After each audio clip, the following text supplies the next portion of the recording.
todos ustedes.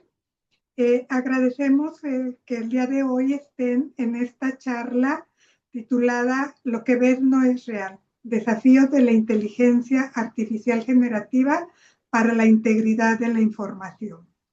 Hoy tenemos la fortuna de contar con la presencia del doctor Jonathan Hernández Pérez, quien es un connotado bibliotecario mexicano.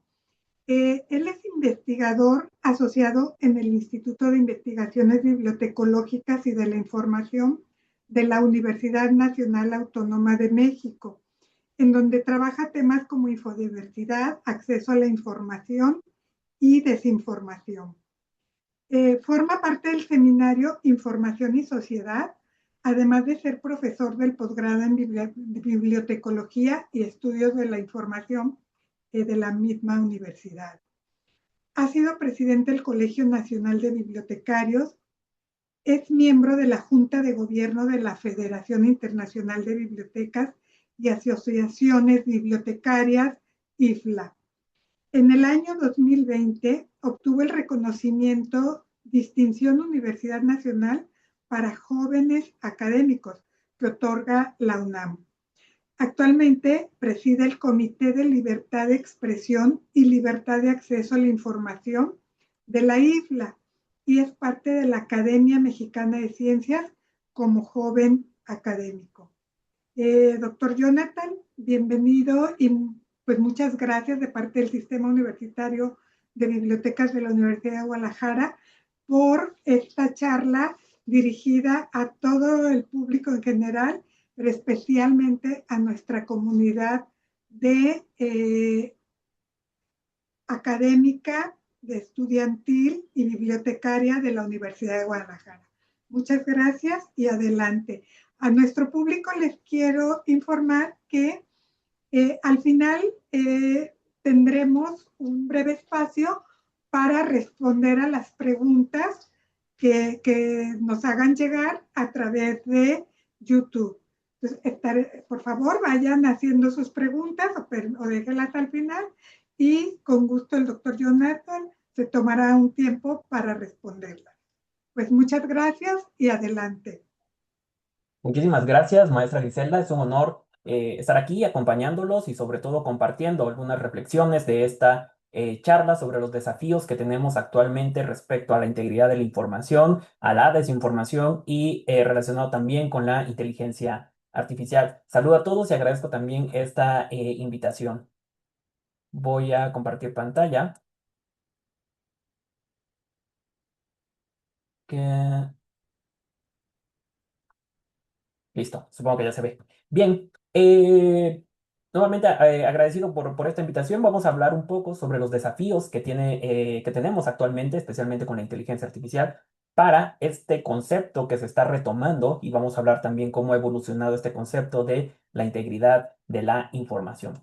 Bien, una de las preguntas sin duda más desconcertantes que como seres humanos nos hemos hecho es sin duda ¿qué es la verdad? ¿No? Existe una vasta producción académica, científica, filosófica, naturalmente desde la filosofía, para de alguna manera desentrañar este gran misterio, ¿no? ¿Qué es la verdad? ¿A qué se refiere la verdad? Sin embargo, hoy también la gran pregunta es ¿qué es lo real? ¿No? Además, esta pregunta, ¿qué es la verdad? ¿Qué es lo real? Hoy, sin lugar a dudas, tiene un mayor significado, tiene una mayor importancia, ¿no? Esto porque vivimos en realidades alternativas que están alimentadas por la mentira, por la desinformación, ¿no? Y de alguna manera, pues de pronto viene un colapso cuando la sobreabundancia de datos, de información, satura nuestra capacidad que tenemos como sociedad de funcionar con normalidad. Bien, y por supuesto que va a llegar un momento en el que va a ser imposible distinguir una foto real, una imagen real, de una foto generada con inteligencia artificial. Y aquí tenemos varios ejemplos, bueno, nada más realmente son algunos de imágenes generadas con inteligencia artificial que las busqué de alguna manera en un buscador comercial, pero además hemos tenido distintas desafíos, ¿no? Al momento de tratar de distinguir una imagen real de una imagen generada con inteligencia artificial. Bien, pero todo esto, por supuesto, no es algo que haya salido de la noche a la mañana, ¿no? La consolidación de las plataformas digitales ha transformado la circulación del conocimiento y de la información a permitir que cualquier usuario pueda difundir contenidos de manera masiva, pueda generar estos contenidos con mínimos esfuerzos, con costos casi inexistentes para el usuario, porque sí, sí hay un costo naturalmente, pero el usuario lo cubre con otras cosas, no necesariamente con dinero, por así decirlo, ¿no? Y sin filtros de verificación, ¿no? Entonces, hemos pasado del concepto de la posverdad por allá del 2016, que con el primer gobierno de Donald Trump, que se instauró justamente toda esta narrativa de la posverdad, etcétera, hasta una posterior en 2020, una crisis de infodemia y hoy una crisis que tenemos con la inteligencia artificial, ¿no? Entonces, estamos atravesando un periodo donde la veracidad de un dato, de una imagen o de un incluso documento se cuestiona con una intensidad inédita en la historia. Estamos viviendo una época en la que no sabemos si la imagen, el documento, etcétera, lo como lo mencioné anteriormente, es real. Y eso, lejos de, además de impedirnos tomar decisiones acertadas, también está afectando, nos afecta psicológicamente y nos afecta también la forma en la que funcionamos, como ya lo mencioné, como sociedad. En distintos procesos, por ejemplo, en los procesos electorales, naturalmente puede ser más delicado porque socava la confianza, polariza además, ¿no? En un contexto, por ejemplo, de crisis sanitaria, también lleva alcances también muy, muy, muy peligrosos. En un contexto, por ejemplo, de crisis ambiental, de incendios, de inundaciones, etcétera, donde de pronto pueden emerger también imágenes generadas con inteligencia artificial que de alguna manera engañan o confunden a la sociedad, ¿no? Y entonces, esto porque en nuestro siglo se ha definido por esta masiva influencia que tienen las plataformas digitales, las cuales han penetrado profundamente en todas las estructuras sociales y tienen un impacto en las instituciones, en las transacciones económicas y en nuestras prácticas sociales y culturales, ¿no? Prácticamente estamos utilizando plataformas para cualquier actividad de nuestra vida cotidiana, comunicarnos, con otros, nuestras relaciones sociales, amorosas, de trabajos, etcétera. ¿Cuántos no utilizamos WhatsApp para el trabajo? ¿Cuántos no utilizamos, por ejemplo, ahora el Zoom, Moodle, plataformas, etcétera? Para absolutamente todo estamos utilizando plataformas todo el tiempo, ¿no? Y entonces esto ha dado lugar a una sociedad plataformizada. Autores como Banjik, por ejemplo, ya manejaba que era esta sociedad plataformizada. Algunos lo ven como un estadio superior de la sociedad de la información. Entonces, esta sociedad plataformizada es importante entenderla, entender que es una sociedad en la que el flujo social y económico es canalizado cada vez más por un ecosistema global de plataformas en línea que están operados por corporaciones que están impulsadas por algoritmos y están alimentadas por datos, ¿no? Y por supuesto que esta dinámica ha generado una profunda crisis que no debe entenderse solamente como una consecuencia de un avance tecnológico, sino como el resultado directo, y esto es importante porque esto es lo que va a marcar justamente el desarrollo de la ponencia, de la charla, que es también un resultado de una arquitectura estructural, ¿no? Es decir, una infraestructura que así está diseñada, ¿no? Y que de alguna manera es con la que el entorno digital ha sido organizado actualmente, gobernado por estas plataformas y por otros actores y monetizado, es decir, todas estas transacciones. Y es justamente este diseño el que viene a amplificar el alcance de estas prácticas desinformativas y que ha venido a consolidar a la desinformación como uno de los problemas centrales de nuestro tiempo. Es decir, actualmente se monetiza el engaño, se monetiza la falsedad y la mentira, que siempre ha sido un negocio, por supuesto, pero ahora tenemos alcances sobre todo más amplios, ¿no? Y además, por supuesto que bajo este modelo de plataformización de la sociedad, esta promesa original que tenía, recuerden que tenía el Internet, para aquellos que utilizaron el Internet a finales de los 90, a principios de los 2000, por supuesto que teníamos una idea de un acceso democrático a una amplia variedad de fuentes de información e Internet iba a romper todo esto, pues también trajo consigo de manera paradójica una disponibilidad masiva de falsedades, ¿no? Es decir, esta premisa, esta promesa de que el Internet y el acceso a la información, por supuesto, sí, tenemos muchísimas fuentes, pero al mismo tiempo tenemos una fuente, una variedad de falsedades, de narrativas desinformativas, etcétera, etcétera, ¿no? Y entonces, la verdadera amenaza aquí radica en esta sobreabundancia ya de falsedad que satura nuestro entorno y que como sociedad perdemos la capacidad de funcionar con normalidad. Es decir, hay diferentes reflexiones y estudios que indican que como sociedad no estamos funcionando como, con normalidad, los jóvenes, por supuesto, con tanto scrolleo, con tanto estar en redes sociales, cada vez más tiempo, cada vez más horas, por supuesto todo lo que consumen, todo lo que circula a través de las mensajerías, aplicaciones de mensajería instantánea, etcétera, ¿no? Y además a todo este colapso, por así decirlo, se suma un factor psicológico complejo que también lo han analizado. Y es que no solo somos propensos a caer de forma involuntaria en el engaño, en la mentira, sino que el propio diseño de estas plataformas genera que parte considerable de la población se sienta atraída, perdón, por los contenidos desinformativos, ¿no? Es decir, no es solamente, caí en una desinformación, sino que toda esta estructura de algoritmos y de plataforma hace posible que la mentira, que la desinformación te persuada, te envuelva y uno caiga justamente en eso, ¿no? Hay falsedades fascinantes, hay teorías de la conspiración que mucha gente quiere creer, porque cuando hay vacíos de información, pues con lo primero que encuentra, pues uno lo cree, uno lo consume, ¿no? Y esto sucede sobre todo en cuestiones de salud, por ejemplo, ¿no?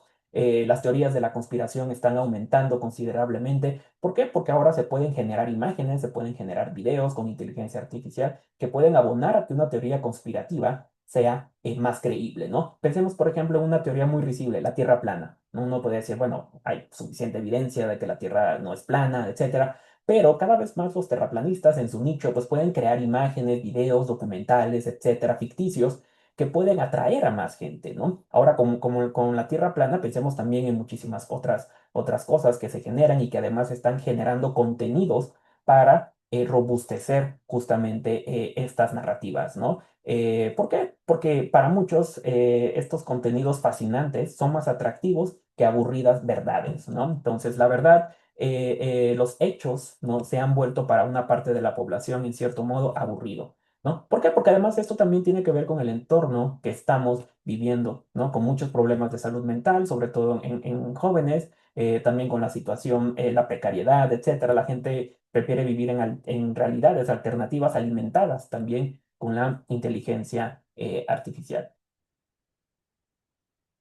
Y bueno, entonces, como lo mencioné anteriormente, y vuelvo a insistir, estamos llegando en un momento no estamos tan alejados en el que va a ser prácticamente imposible distinguir un contenido real generado con inteligencia artificial. Un contenido real que un contenido generado con inteligencia artificial.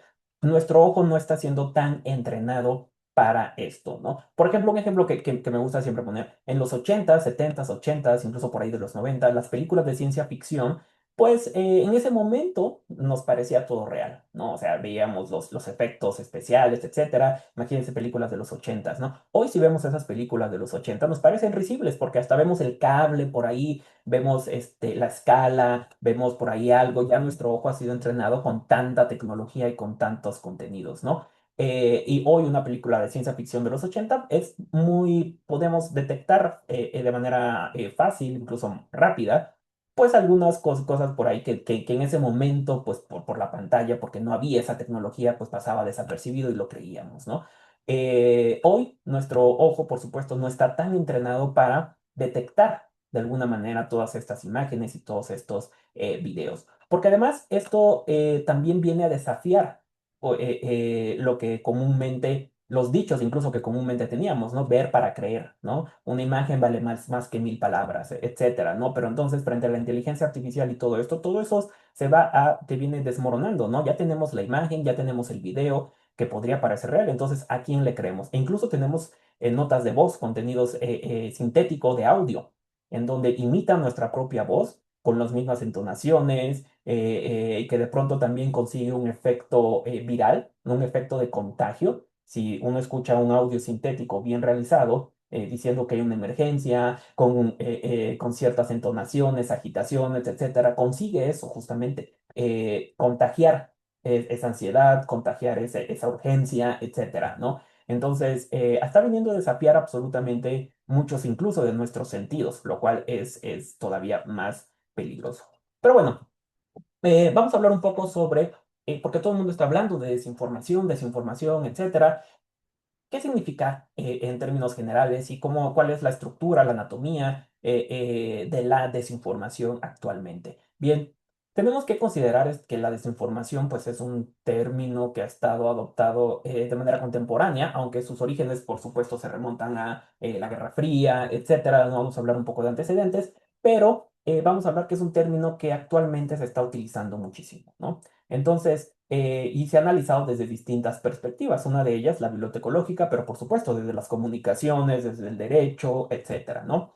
Y entonces se puede argumentar que existe un amplio consenso para referirse a este fenómeno como aquella información falsa, inexacta o engañosa, y aquí viene la palabra clave, por así decirlo, de la desinformación, que es difundida deliberadamente, o sea, que hay una intención, ¿no? Y esto se ha abordado en muchísimos foros, ¿no?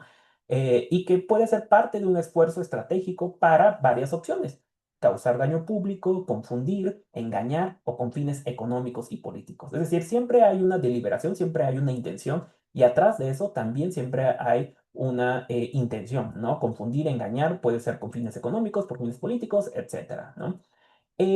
También, por supuesto, algo también es importante mencionar, que si bien la mayoría de las definiciones comparten la característica de la intencionalidad como condición para el acto desinformativo, a medida de que comienza a ser de uso cotidiano y potenciado también por los medios sociales, su significado y ámbito de acción comienzan a amplificarse, ¿no? De tal forma que hoy aspectos como suprimir información, minimizar su importancia o modificar el sentido de alguna información, o simplemente a veces lo utilizan como para decir estás confundido o no tienes la información, se une a todo esto, ¿no? Hoy es ya uso de la jerga común. Ah, es que estás desinformado. Ah, es que pura desinformación, cuando a lo mejor estás perdido, estás confundido, etcétera, ¿no? Aun cuando no existe una intención de por medio, ya hoy se utiliza la desinformación como parte de la jerga cotidiana, como en su momento fue las noticias falsas. De pronto todo eran noticias falsas, ¿no? Los propios, cuando en realidad el origen de decir noticias falsas con Trump fue justamente para minimizar a una prensa libre. Y hoy también muchos gobiernos utilizan ese término, ya sea desinformación o noticias falsas, para atacar a medios que los atacan o que necesitan más o que exigen transparencia, ¿no? Trump, por ejemplo, decía, no, noticias falsas, noticias falsas, cuando en realidad lo estaban cuestionando a esos gobiernos, ¿no? Y en muchos gobiernos sucede lo mismo, ¿no? Entonces es fácil decir que este medio de comunicación o esta persona genera desinformación cuando en realidad las cosas no necesariamente son así, ¿no? Y entonces, para comprender a este fenómeno, a la desinformación, pues es importante analizar también la arquitectura, como ya lo mencioné al principio, del ecosistema digital que facilita su propagación. Y aquí es algo importante porque no podemos decir abordar a la desinformación como una simple falta de habilidades, ¿no? No es solamente yo me desinformé en Internet, en medios, porque no sé utilizar el Internet. Eso actualmente ya no podemos tener esa perspectiva, ¿no? Es una cuestión mucho más amplia, es una cuestión que estructural incluso, ¿no? Que viene también, se viene fraguando también de la propia arquitectura de Internet, de cómo operan las plataformas, de lo que permiten las plataformas, etcétera, ¿no? Y entonces, por supuesto, durante los últimos años, ¿no? Con el auge de Internet, pues se han desarrollado diversos conceptos para explicar la manera en la que se ha comenzado a fomentar la segregación ideológica en Internet, ¿no? Y desde por allá del 2006, incluso un poco antes, bueno, los antecedentes son desde 1998 con Floridi, sabemos este autor especialista en sociedad de la información, que en el 96 ya hablaba de una autodesinformación. Imagínense, en 1996 él auguraba justamente que uno solito se iba a comenzar a autodesinformar con tantos contenidos que iban a crecer en Internet, ¿no? Posteriormente, ya por ahí del 2016, se hablaba de capullos de información, ¿no? Que la gente, sí, Internet muy amplio y todo, pero se iba a encerrar en un capullo de información, ¿no? Como un universo comunicativo donde los usuarios van a consumir contenidos afines a su ideología, que es lo que está pasando y cómo funciona actualmente Internet, ¿no? También tenemos otros términos como esta ciberbalcanización, que habla sobre de alguna manera una ruptura, por así decirlo, o una segregación en Internet sobre respecto a grupos políticos, ¿no? Y además también se habla de filtros burbuja, de cámaras de eco, y que todo esto se agrupa bajo este concepto muy importante que es entornos limitadores de información, ¿no? Entonces, estos entornos lo que hacen, limitan justamente la información que uno está consumiendo para que estemos en una cámara de eco y solo se consuma lo que uno piensa, ¿no? Se rebotan estas ideas y de pronto cuando estás tan encerrado, pues una idea contraria, ¿no? Una idea ajena a lo que tú piensas, a tus ideas, etcétera, pues puede resultar incluso violenta, ¿no? Y entonces es esto lo que hace, entonces te está dando una cámara de eco, uno consume la misma información, refuerza sus ideas, que cuando viene algo diferente, pues de pronto, como lo mencioné, pues resulta violento y uno actúa en consecuencia, ¿no? En redes sociales, por ejemplo, ¿no? Frente a todo esto, por supuesto, esta narrativa del aislamiento algorítmico, por así decirlo, ¿no? Es también rebatida por una perspectiva opuesta. Por allá en 2006 también se argumentaba que el ecosistema digital pues expande de forma cualitativa el rango y la variedad de información para las personas, ¿no? También por ahí se hablaba de una infodiversidad, en donde hay una variedad de formatos, de estilos que podemos encontrar en Internet, ¿no? Y que es cierto, ¿no? Tenemos una variedad de contenidos en Internet, ¿no? Pero a veces los algoritmos pueden ser más fuertes actualmente y nos limitan justamente a encontrar todo esto, ¿no? Porque además tenemos que ver esta cuestión del tiempo. ¿Quién tiene suficiente tiempo para estar visitando todos los sitios web o estar viendo otras perspectivas? Lo más común es dejarle a las plataformas que ya saben cómo nos comportamos, que nos den contenidos, contenidos, contenidos, contenidos, contenidos, ¿no? Entonces, ha sido muy interesante. También, por ejemplo, yo he hecho varias actividades, ahora que tengo una serie de ciclos sobre desinformación con algunos jóvenes. De pronto hubo una actividad que pasaron el teléfono de uno a otro para ver qué tenía el feed, ¿no? De cada uno de los jóvenes en TikTok. Algunos eran completamente diferentes, algunos eran similares, sobre todo los amigos, por supuesto, tienen contenidos similares porque además comparten TikToks, comparten Reels, etcétera, ¿no? Pero otro ejercicio que se dejó es en el momento de las elecciones, ¿no? Que le preguntaran, por ejemplo, a ChatGPT, a Gemini, etcétera, por qué candidato votar y que compararan cada mes por qué candidato quieren votar, dependiendo cómo te iba conociendo la inteligencia artificial, etcétera, ¿no? Y esto resulta muy interesante porque muchos jóvenes confían en la inteligencia artificial generativa, incluso para terapia, ¿no? Y le están confiando sobre todo muchas de sus decisiones, ¿no? Seguramente, por supuesto, en términos de elecciones, también preguntarán a la inteligencia artificial quién es el mejor candidato, que les hagan resúmenes, cuáles son sus propuestas, etcétera. Y entonces va a ser otro campo de batalla sobre cómo alimentar y qué juicios va a tener sobre todo la inteligencia artificial. Bien, y bueno, siguiendo con esto de la desinformación, seguramente han visto estos términos porque han surgido diversos marcos conceptuales que analizan este fenómeno desde distintos ángulos, ¿no? Uno de los más influyentes y que se ha abordado no solamente desde la academia, sino también a través de gobiernos, han utilizado este marco que a mí también me parece importante, es el de los desórdenes informativos, ¿no?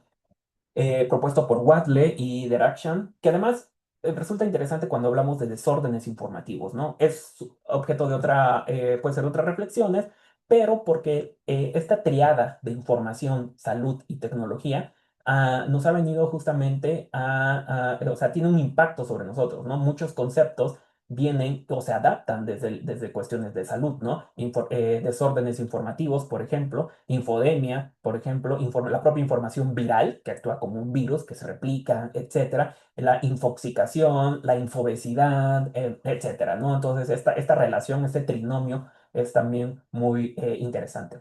Bien, este marco de los desórdenes informativos pues nos habla de tres tipos de desinformación. Bueno, o sea, que distingue entre la desinformación intencional, llamada desinformación, la difusión de contenido erróneo sin malicia, es decir, de pronto alguien vio un contenido y lo difunde y crea más daño, pero esa persona no sabía que era algo desinformativo, ¿no? Que en inglés es misinformation.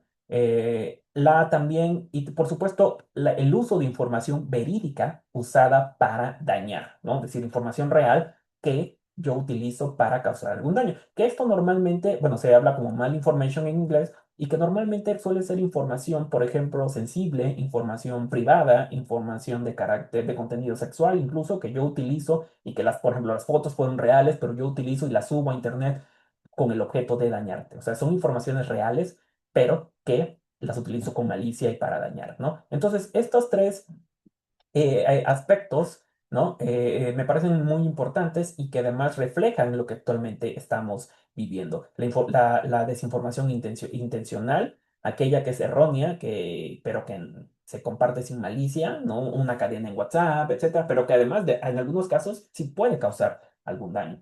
Y aquella información real que sí utilizo yo para dañar. Entonces, diariamente vemos estos tres tipos de información, de desinformación, de desorden informativo, ¿no? La propia desinformación, la misinformation y la malinformation. Entonces, vemos estos tres, diariamente estamos justamente colapsados, por así decirlo, por este tipo de desórdenes informativos. Bien. Otro marco conceptual, y aquí lo pongo abajo, es justamente cuando la OMS sacó esta cuestión de la infodemia, ¿no? Que todo el mundo conoció, etcétera, y que por supuesto describía el torrente de información, pero que era veraz y falsa, que comenzaba a saturar el ecosistema informativo durante una crisis de salud, ¿no? Y que dificulta el acceso a fuentes fiables, ¿no? Y entonces este marco también me parece interesante porque además consolidó a la infodemiología, ¿no? Que para la OMS ya hubo un congreso, congresos de infodemiología, etcétera, ¿no? Como están construyéndose una disciplina que estudia la distribución de información de salud o sobre salud para identificar y corregir brechas entre conocimiento científico, creencias populares, teorías de la conspiración, etcétera, ¿no?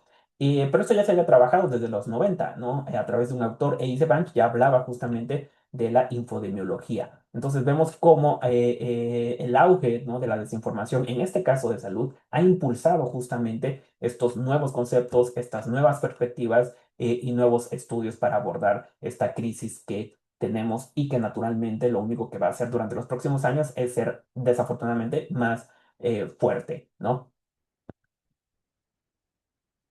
Bien, ahora nos vamos a centrar unos minutos justamente sobre en las bibliotecas, porque bajo otro marco conceptual que me parece relevante es bajo la perspectiva bibliotecológica, ¿no? La desinformación y sus aspectos relacionados han sido analizados bajo distintas ópticas. Por supuesto, la alfabetización mediática informacional es la que lidera justamente estas cuestiones, ¿no? Porque esta sobreabundancia de contenido falso ha transformado el rol del bibliotecario, ¿no? Ya no solamente hacia la verificación, sino al fortalecimiento de la capacidad crítica ciudadana, ¿no? Pero esto, por supuesto, no está exento de críticas, ¿no? Hay un autor que me parece muy relevante, que sacó un artículo en el 2019,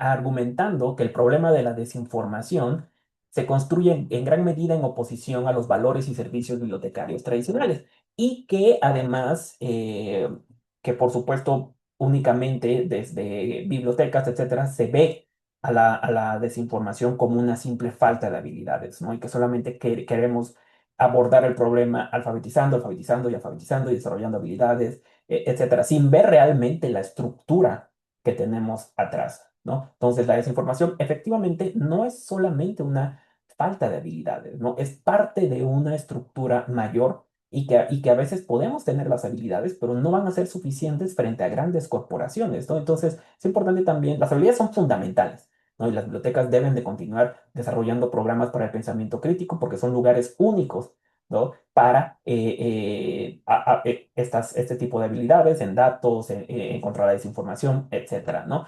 Pero el ecosistema que tenemos actualmente nos está sobrepasando, ¿no?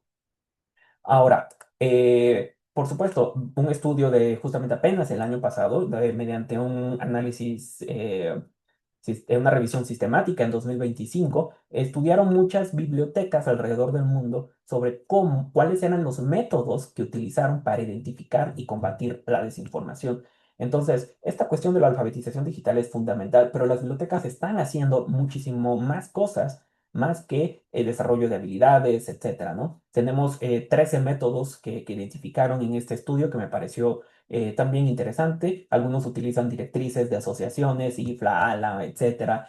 Algunos integran verificación de hechos, donde hay bibliotecas que también colaboran con comunicadores, etcétera, para utilizan ya sea la infraestructura de la biblioteca, los verificadores, o las bibliotecas y bibliotecarios comienzan a aliarse, ¿no? Además, muchos de ellos también reconocen, por ejemplo, el número 7, reconocer editoriales depredadoras, porque la desinformación ¿no? En su contexto más amplio. No solamente se refiere a aquel contenido de noticias o electorales que recibe uno, ¿no? Es un ecosistema de la falsedad que tenemos, ¿no?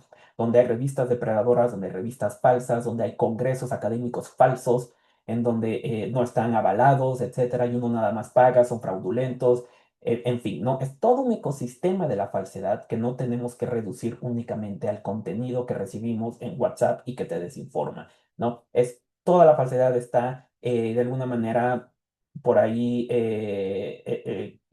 en todas partes, ¿no? Entonces eso por eso también resulta muy importante y la biblioteca tiene que abordar todos estos aspectos y está abordando todos estos aspectos de este ecosistema de la falsedad, ¿no? El número 10 por ejemplo, identifica artículos retractados y de pronto tiene su lista, etcétera, o los tiene de alguna manera muy bien identificados, ¿no? Evalúa páginas web, búsqueda también de imágenes, evalúa minuciosamente las fuentes, etcétera, ¿no? Hay algunas bibliotecas que observan patrones de organización falsa, patrones de cuestiones de imágenes, etcétera. Entonces hay muchísimos métodos que las bibliotecas y los bibliotecarios y los bibliotecarios están utilizando para las contra la desinformación de muchos tipos. Bien, y ahora nos vamos justamente a este tema de su impacto, o más bien su intersección con la integridad de la información. Pero en principio tenemos que saber qué es la integridad de la información o a qué se refiere cuando hablamos de integridad de la información, ¿no? Para comprender el alcance de este concepto, conviene analizar primero el término integridad. Hoy está muy es decir, utilizado, ¿no? El término de integridad, en parte por la inteligencia artificial, ¿no? Especialmente en las universidades cuando se habla de integridad académica e inteligencia artificial, etcétera, ¿no? Entonces, el término integridad, que como lo mencioné, está muy en boga, posee múltiples aplicaciones disciplinares y ha cobrado especial relevancia con el uso también de las distintas tecnologías, especialmente la IA, ¿no? Tradicionalmente el concepto se asocia con la inviolabilidad o la incorruptibilidad de una entidad, ya sea un individuo, un objeto o una institución. Pero también el término nos evoca dimensiones éticas como la honestidad, la fiabilidad y además se posiciona como un antónimo directo de la corrupción. ¿No? Una persona también, se puede decir que una persona es íntegra porque tiene distintas cualidades, ¿no? Distintos aspectos. Y entonces, esta variedad de significados de alguna manera le otorga una potencia cuando se aplica al ámbito de la información, ¿no? Y entonces, este concepto ha habido una evolución porque las raíces del concepto de integridad de la información se encuentran en el campo de la seguridad de la información, ¿no? Es una disciplina desarrollada a partir de la informática, de la ciencia de la información y de los estudios de la ciberseguridad. Eso es importante tenerlo en cuenta, ¿no? Porque ha habido una evolución desde la seguridad informática técnica hacia lo que estamos viviendo ahora y hacia lo que se está estudiando en la actualidad, que es un marco sistémico de exactitud, de coherencia, de fiabilidad de la información que circula diariamente, ¿no? La integridad de la información es un concepto que ya existe desde hace varias décadas, consolidado en la literatura sobre computación durante la década de los 70 y 80, pero hoy se trae con otra diferente perspectiva, por así decirlo, ¿no? Eh, Bien, bueno, había una antes aquí. Ah, ok, sí. El concepto de integridad de la información comenzó a expandirse, por supuesto, más allá de sus orígenes técnicos, sobre todo por ahí a partir del 2010, adaptándose para analizar fenómenos a nivel individual y social, ¿no? Hay muchas perspectivas que hablan sobre la integridad de la información. Hay una que me pareció interesante, que no es objeto de esta charla, pero, por ejemplo, por ahí un autor propuso la noción de integridad de la información humana, ¿no? Y que la define como la unidad de los sistemas de información inherentes al seres humanos, ¿no? La unidad de información genética, sensorial, perceptivo y mental. Generamos información a través de todas estas cuestiones, ¿no? A través de los genes, etcétera. Todo es información. Entonces, toda esta información actúa como un elemento que determina nuestras funciones como individuo, ¿no? Esta visión me pareció interesante, pero como les comenté, no es parte de esta charla, ¿no? Pero entonces, ¿a qué nos referimos como cuando hablamos de la integridad de la información y quién está impulsando este concepto, ¿no? Este concepto, como lo mencioné, ha evolucionado hacia un marco más amplio que ya no solamente considera la exactitud de un dato, sino que aborda las dinámicas sistémicas y estructurales que determinan cómo fluye la información en el entorno digital, ¿no? Después de la pandemia de COVID-19, por supuesto que organizaciones internacionales comenzaron a posicionar a la integridad de la información en el debate global y sobre todo en las políticas públicas, particularmente en las políticas públicas o contra la desinformación. Una de ellas, quien ha impulsado este, digamos, concepto con esta perspectiva es las Naciones Unidas, ¿no? Muy brevemente les comento que en 2021, en su informe Nuestra Agenda Común, destacó que la crisis de información como un desafío global. Y muchos otros organismos internacionales han dicho que la desinformación es el gran desafío global que vamos a tener en los próximos años, ¿no? E incluso yo diría décadas.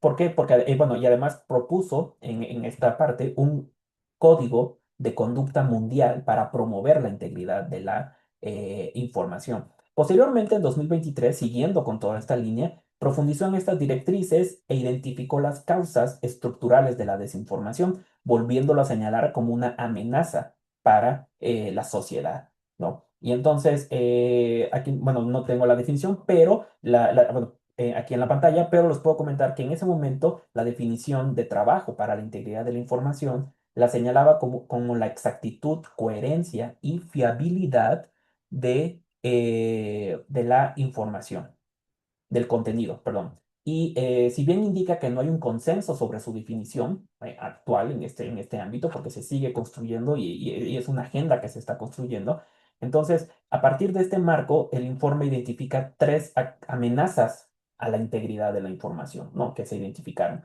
La desinformación como tal, la información errónea o misinformation y el discurso de odio, ¿no? Entonces, son tres esferas que son las que de alguna manera afectan nuestro ecosistema digital, ¿no? Y bueno, el año pasado, 25, sí, el año pasado, la ONU desarrolló también los principios globales sobre sobre la integridad de la información. Son 5 principios globales que ustedes los pueden encontrar también en la página de la ONU y que está impulsando justamente la Organización de las Naciones Unidas, pero también muchas otras organizaciones, ¿no? Nos habla de confianza y resiliencia social para fortalecer la confianza ciudadana en las instituciones y sobre todo en los procesos democráticos. Nos habla de medios de comunicación independientes, libres y pluralistas también. Nos habla de transparencia e investigación. Nos habla de empoderamiento público y nos habla de incentivos positivos, ¿no? Sobre todo esta parte me parece muy importante porque nos habla de reformular los modelos basados puramente en el engagement, es decir, en la interacción, que suelen premiar el contenido sensacionalista porque las plataformas premian el contenido polarizante y premian el contenido falso, que es lo que vende más, ¿no? Entonces, aquí es donde entran también los anunciantes, las plataformas, etcétera, para tratar de no financiar a la desinformación. Entonces, porque como les comento, esto es una cuestión estructural, de nada sirve tener programas, tener leyes, cuando las propias plataformas son quienes nos dan este tipo de contenidos, ¿no? Y pues bueno, pero además...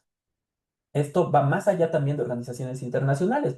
Muchas, la creciente importancia, por así decirlo, de la integridad de la información como campo de estudio dentro de este ámbito de la desinformación, se refleja también en la creación de centros y laboratorios de investigación universitarios dedicados a estos temas en distintas partes del mundo, ¿no? Esto está creciendo, lo está abordando justamente para tratar de analizar estas dinámicas. Universidades como, bueno, en Estados Unidos, en Canadá, pero también en Singapur, en Sudáfrica, son solamente algunas que tienen ya laboratorios, institutos, centros de investigación dedicados exclusivamente a a la integridad, analizar la integridad de la información desde distintas perspectivas, ¿no? Por ejemplo, la de Sudáfrica me parece también muy interesante porque habla sobre las dinámicas únicas sobre la desinformación del sur global, ¿no? Entonces, analiza justamente todas estas, pero vemos también varios aspectos, ¿no? En el ámbito bibliotecológico, también la IFLA ha impulsado también este tema de la integridad de la información. En el año, justo apenas el año pasado, realizó una encuesta sobre prioridades regionales, qué prioridades tiene cada región del mundo sobre cuestiones bibliotecarias Y para Leibland marca la integridad de la información como una variante posiblemente moderna de las misiones tradicionales de las bibliotecas, ¿no? Como la alfabetización, como la educación, etcétera, ¿no?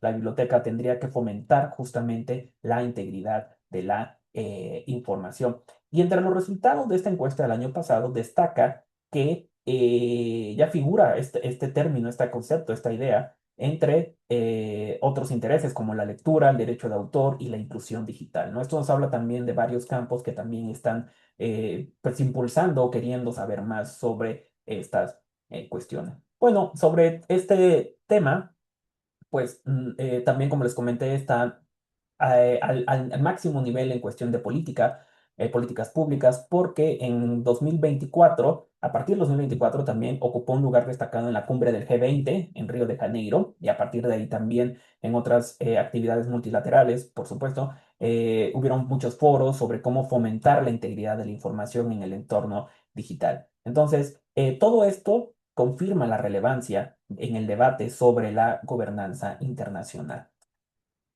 Y ahora, ¿cómo impacta, ya para ir cerrando, justamente un poco la inteligencia artificial, cuáles son sus vínculos con la integridad de la información? En principio, bueno, ya tuvimos un poco de contexto de la integridad de la información. Hay un informe de una asociación de sociedad civil, IDEA, en 2025, donde ven un patrón alarmante en la región de América Latina. Vamos a hablar de América Latina, sobre el uso de la IA como un factor de violencia política, que eso es lo más destacado, por así decirlo, de varios estudios que se han hecho, ¿no? Sobre todo violencia política de género, donde candidatas y minorías sexuales han sido blanco de campañas orientadas a la difamación y a la objetivación mediante contenidos sintéticos no consensuados, ¿no? Pero también hay otros factores también en nuestra región que erosionan, por así decirlo, esta integridad de la información. Uno de ellos es justamente la exclusión lingüística en el entrenamiento de los grandes modelos de inteligencia artificial que son diseñados mayoritariamente desde perspectivas anglocéntricas, ¿no? Eso también impacta en el resultado que nos dan en la inteligencia artificial generativa, pero también en lo que consumimos, ¿no? Y todos esos resultados los consumimos y se van replicando, ¿no? ¿Por qué? Porque profundizan la marginación de comunidades, de minorías, perpetuando estereotipos y además limitando la capacidad que tienen para defenderse y para participar en el entorno digital, que ya antes de la inteligencia artificial pues ya era complicado y ahora con el auge del desarrollo de la inteligencia artificial, por supuesto que sigue siendo pues un desafío, ¿no? Y bueno, el verdadero desafío de la inteligencia artificial para la integridad de la información no es únicamente y no radica en la capacidad, en la sofisticada capacidad que tiene la inteligencia artificial de poder engañarnos. Ahora, con esto no quiero decir que la inteligencia artificial generativa es mala o negativa, ¿no? O sea, estamos hablando de esta parte de desinformación. Por supuesto que tiene aplicaciones muy valiosas en la academia, en la vida cotidiana, etcétera, ¿no? Tampoco quiere decir que todo sea malo con la inteligencia artificial, ¿no? Pero bueno, ¿cuál es el verdadero desafío, no? Es el cómo se integra con la propia arquitectura comercial, con la propia dinámica comercial, con las plataformas, también con nuestro día a día y con los modelos de monetización de las plataformas digitales. Entonces, como lo comenté, podemos tener muchas habilidades para discernir la información falsa, pero el algoritmo siempre va a ser más fuerte, ¿no? Porque el algoritmo te persuade, porque las plataformas te convencen, apelan a tus emociones, a nuestros traumas como sociedad, a todo lo que tenemos, y a veces, y esto es más difícil lo más difícil que tenemos para combatir, ¿no? Cómo combatir un algoritmo que de pronto apela a nuestras emociones pues bueno, por ahí también podemos caer, ¿no? Porque estas dinámicas algorítmicas de curación, de recomendación, son diseñadas para maximizar la retención de nosotros como usuarios, ¿no? Mantenernos ahí más de 5 segundos, más de 10 segundos. Hoy es muy difícil para las redes sociales, ¿no? ¿Por qué? Porque tenemos una variedad, porque no tenemos tiempo, porque ya sí nos acostumbraron. Veamos Instagram con los reels, con las historias efímeras, etcétera. Estamos consumiendo, consumiendo. Retenerte más de 45 segundos, y es mucho, por supuesto, es muy difícil, ¿no? Entonces, para eso se tienen que lograr muchas mañas, tienes que lograr persuadir al usuario, ¿no? Y qué mejor forma, bajo, si no es el engaño, si no es justamente la amplificación de todas estas dinámicas, ¿no?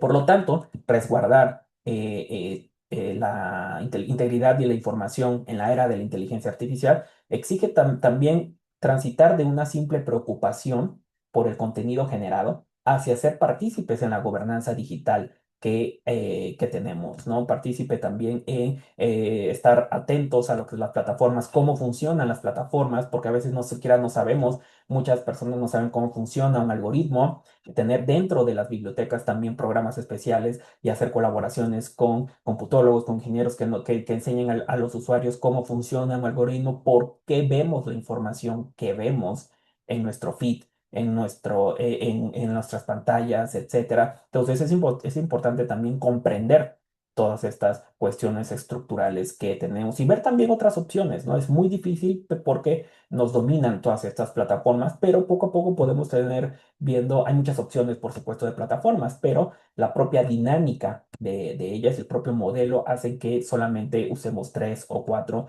y que por ahí nos empecemos a comunicar. Y bien, como algunas reflexiones finales, ¿no?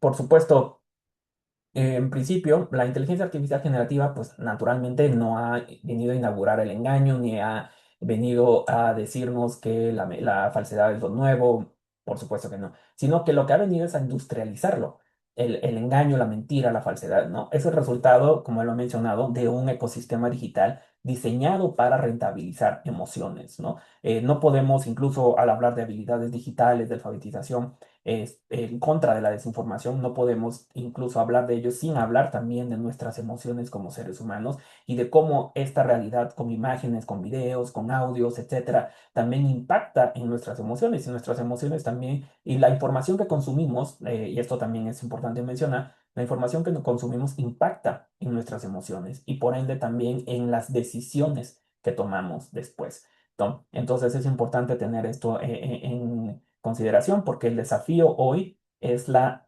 necesidad que tenemos diariamente de discernir qué es real, qué es falso, en un entorno saturado de ficciones dirigidas, en un entorno saturado de ilusiones, de realidades alternativas fantásticas, de mentiras que están muy bien elaboradas, ¿no? Entonces, nuestro cerebro ya está cansado y eso es importante mencionarlo porque cada vez consumimos más y de pronto esta cuestión de, ok, bueno, ahora voy a consumir esto, ahora qué es real, qué es verdadero, y apenas estamos comenzando a ver este terreno. Bien, y finalmente para salvaguardar la integridad de la información en la era de la inteligencia artificial, pues como ya lo comenté, se debe de transitar desde un simple control de contenidos hacia una gobernanza profunda y abordar también estos aspectos dentro de muchísimas otras respuestas que se están dando a la desinformación. Entonces, el panorama que se nos está, pues de alguna manera acercando, pues es muy desafiante y justamente es también va a estar lleno, saturado y cada vez va a ser un poco más difícil, como ya lo mencioné, discernir lo real de lo falso. Muchísimas gracias y creo que tenemos unos minutitos más. Eh, Gracias, Jonathan. Tenemos unos minutos para contestar algunas de sus preguntas. Ya recibimos algunas y me voy a permitir leerlas. Eh, bueno, hay un comentario de Enrique Arpeitia que dice, creo que lo que se necesita es regular algunos de los productos que se obtienen a través de la inteligencia artificial generativa. Sería, creo que sería prácticamente imposible limitarla, es su comentario. Creo que sería prácticamente ¿qué? Perdón. Imposible limitarla. Se Ah, claro. refiere a la inteligencia artificial. Y claro, e incluso justamente en una de las charlas alguien me preguntaba cómo poder bloquear la inteligencia artificial, los sistemas. Es imposible. O sea, pues, hablando, por ejemplo, de bibliotecas o de escuelas, etcétera, ya resulta prácticamente imposible prohibir algún tipo de tecnología. Eso es, y nos los ha enseñado la historia, ¿no? Al contrario, lo van a seguir utilizando, ¿no? Y ese es el desafío. Cómo desarrollar el uso ético, un uso responsable más bien también de la inteligencia artificial, eso va a corresponder y eso es lo que tenemos nosotros que trabajar. Y sí es, y también regularlas es muy complicado porque son empresas gigantescas que operan bajo marcos legales extranjeros también, entonces, pues bueno, es también limitar la innovación, también es lo que no, tenemos que tener en cuenta también eso. Tenemos otra pregunta. ¿Cuál crees que es el mayor riesgo de la inteligencia artificial en los próximos 5 años? Bueno, hablando, bueno, de la riesgo de la inteligencia artificial generativa es justamente ese que nos está poniendo en diferentes realidades, ¿no? O sea, ya la gente no va a saber qué creer. Si ahorita se nos dificulta en 5 años, la inteligencia artificial generativa va a ser más aguda todavía, va a ser más precisa, ¿no? Si hoy nos cuesta mucho trabajo distinguir y nos cuesta tiempo, ya en 5 años va a ser prácticamente imposible. Además, algo que también me pareció muy interesante es que Google, por ejemplo, ya las respuestas, y eso lo comenté ayer, pues ya los resultados son ya con inteligencia artificial y va a priorizar eso, ¿no? Va a priorizar que los resultados te digan, ah, buscaste esto y te dé una respuesta larga. Entonces ya uno ya ni siquiera va a estar visitando los sitios web, sino le va a estar creyendo a Google a través de Gemini, de su inteligencia artificial el resultado, ¿no? Y lo mismo puede ser algo médico, algo de salud, algo económico, etcétera, ¿no? Entonces estamos confiando en la inteligencia artificial. Es otro también riesgo, también la confianza que le vamos a dar como seres humanos a una inteligencia artificial. Y la confianza en salud, en nuestra salud mental, en nuestra salud física, etcétera. Es justamente eso, la confianza que le vamos a dar. Probablemente confiemos más en la inteligencia artificial que en las personas, ¿no? Imagínense eso. Hay otra pregunta que dice, ¿es posible desarrollar una inteligencia artificial verdaderamente neutral a los sesgos humanos? Yo creo que, bueno, eso va no lo veo tan cercano, por así decirlo, pero sí hay esfuerzos. O sea, por ejemplo, desde las primeras versiones de GPT o de BART, me parece que era antes de Gemini de Google, pues por supuesto que ahora las versiones son versiones más agudas, son versiones que por supuesto han reducido las alucinaciones que tienen en los resultados, etcétera. Pero aún así, por supuesto, van a haber más porque es dependiendo cómo se entrenan, etcétera.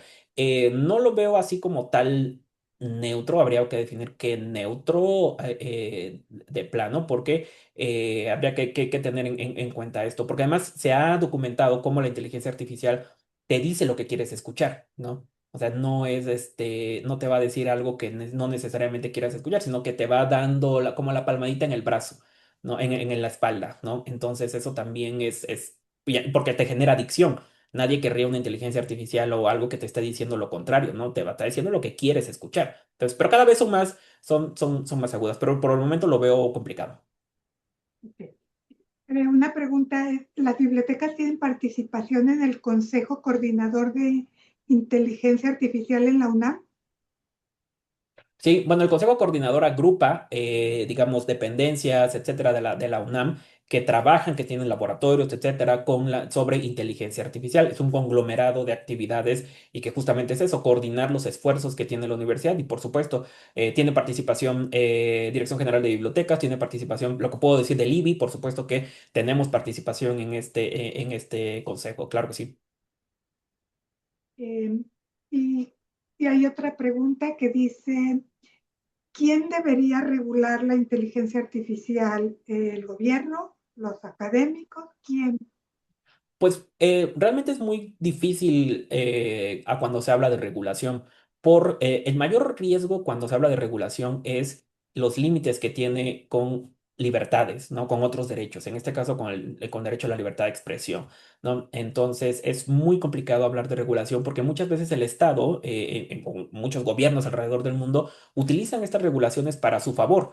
¿No? Entonces, es muy complicado. Yo creo que un modelo de gobernanza como el modelo de gobernanza de Internet, ¿no? Con varios actores involucrados, etcétera, podría funcionar, ¿no? Aunque naturalmente el Estado tiene la palabra al decir, bueno, a partir de hoy no se va a utilizar esta inteligencia artificial, etcétera, etcétera.